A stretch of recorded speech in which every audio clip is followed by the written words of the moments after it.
পৃথিবীতে মানুষ স্বপ্ন নিয়েই বাঁচে, আর সেই স্বপ্নের অন্যতম একটি স্বপ্ন হচ্ছে শহরের মধ্যে নিজের একটি আবাসন তৈরি করা।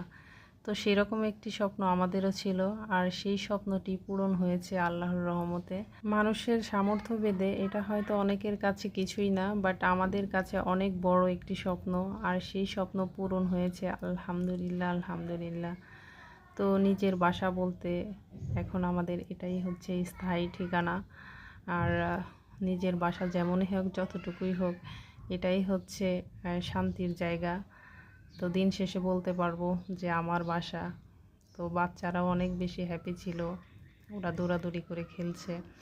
এই ভিডিওটা যদিও আগের, যখন বাসাটি দেখেছিলাম, এর মধ্যে আর যাওয়া হয়নি। তো ফাইনাল হয়েছে, তো এর জন্য এই ভিডিওটি আপলোড করলাম। প্রথম দেখাতে এই বাসাটি অনেক বেশি পছন্দ হয়েছিল, কারণ পর্যাপ্ত আলো বাতাস ছিল বাসার প্রত্যেকটা কোনায় কোনায়। তো লাইটের প্রয়োজন নেই, তার দুই পাশেই ছিল রাস্তা। লোকেশনটাও খুবই চমৎকার ছিল। আলহামদুলিল্লাহ ফাইনাল হয়েছে, আল্লাহর কাছে হাজার হাজার শুকরিয়া।